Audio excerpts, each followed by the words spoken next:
नमस्कार, मी वर्षा house corner या Marathi cooking चॅनलमध्ये आपल्या सर्वांचं खूप खूप मनापासून स्वागत आहे। आज आपण छान अशा थंडीमध्ये सर्दी खोकल्यापासून वाचण्यासाठी घरच्या घरी हळद आणि गुळाच्या गोळ्या कशा बनवायच्या त्या बघणार आहोत। त्याच्यासाठी हा मी इथे अर्धा कप काळा गुळ आहे, ज्याला आपण सेंद्रिय गुळ बोलतो, आणि थोडीशी एक टेबलस्पून या स्पूनच्या साहाय्याने मी एक माप घेतलेला आहे। त्याप्रमाणे 1 टेबलस्पून हळद वापरते आहे। हा गूळ आणि हळद आपल्याला मिक्सरच्या भांड्यामध्ये फिरवून घ्यायची आहे। त्याच्यासोबतच आपल्याला बाकीचंही साहित्य याच्यामध्ये ॲड करायचं आहे। खूप अगदी गुणकारी या गोळ्या तयार होतात आणि लहान मुलंही याला आवडीनं खातात। थोडंसं अगदी मीठ ॲड करायचं आहे याच्यामध्ये। नंतर थोडीशी येथे मी जिरा पावडर ॲड करते, अगदी किंचितशी,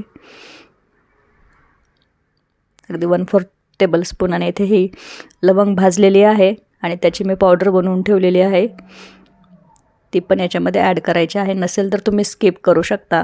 अंदाजे मी छोटे छोटे 2 चमचे इथे ही लवंग ॲड केलेली आहे। ही लवंग तव्यावरती अशी भाजून घ्यायची आणि ती मिक्सरच्या भांड्यामध्ये बारीक करायची। तुम्ही जर घरामध्ये या गोळ्या नसतील तर मधामध्ये ही लवंग ॲड करून लहान मुलांना देऊ शकता, किंवा आपणही मोठ्या माणसांनीही घेऊ शकता। खूप इफेक्टिव्ह लवंग असते। हे अशा प्रकारे आपण सर्व साहित्य एकत्र करून घेतलेलं आहे। हे आता आपण एका बाउलमध्ये काढून घेऊया। हे अशा प्रकारे आता या मिश्रणामध्ये आपण थोडासा मध ॲड करूया। तुम्ही जेवढ्या प्रमाणामध्ये गूळ आणि ते वापरलेलं आहे त्या प्रमाणे तुम्ही इथे मध वापरायचं आहे। हे मिश्रण जास्त पातळही बनवायचं नाही। इथे मी 2 टेबलस्पून मध वापरलेलं आहे। मध पण सर्दी खोकल्यासाठी खूप गुणकारी असतो।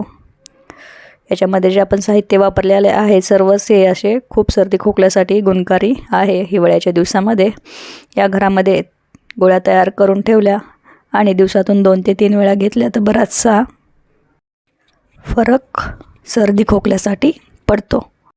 हे मिश्रण आपल्याला हातानं असं मिक्स करून घ्यायचं आहे आणि थोडं हाताला असं तुपाचा हात लावून याच्या छोट्या छोट्या आपल्याला गोळ्या बनवून घ्यायच्या आहेत। तूप जास्त इथे वापरायचं नाही आहे। एकदा हाताला तूप लावलं तर त्याच्यामध्ये 6 ते 7 गोळ्या आपण बनवून घेऊ शकतो, कारण तेलकटपणाही खोकल्यासाठी कारणीभूत असतो। त्याच्यामुळे अगदी किंचितसं एकच असं अंदाजे टिपका म्हटलं तरी चालेल, तेवढं असं मी इथे हाताला लावून घेतलं आहे आणि त्याच्यामध्येच 6 ते 7 अशा गोळ्या बनवून ठेवायच्या आहेत। तुम्हाला पाहिजे त्या साईजमध्ये इथे तुम्ही या गोळ्या बनवू शकतात। हे बघा अशा प्रकारे, आणि खूप अगदी टेस्टी पण लागतात। अगदी लहान मुले पण याला मस्त आवडीनं खातील अशा या हळद आणि गुळाच्या गोळ्या आहेत, आणि खूप अशा रामबाण विलाज घरच्या घरी आहे। हे बघा आपल्या इथे सर्व गोळ्या तयार करून झालेल्या आहेत। तुम्हाला आपली आजची रेसिपी कशी वाटली ती मला नक्की कमेंट करून सांगा, आणि अशाच नवनवीन रेसिपीसाठी चॅनलला सबस्क्राईब केले नसेल तर सबस्क्राईब नक्की करा, आणि या हळद आणि गुळाच्या गोळ्या नक्की करून बघा। खूप छान अगदी हेल्दी रेसिपी आहे। त्याच्यासाठी चॅनलला आपल्या सबस्क्राईब करायला विसरू नका आणि बेल आयकॉनला प्रेस नक्की करा, म्हणजे अशाच नवनवीन आणि छान छान रेसिपींचे व्हिडिओचे अपडेट तुमच्यापर्यंत लगेच पोहोचतील। धन्यवाद।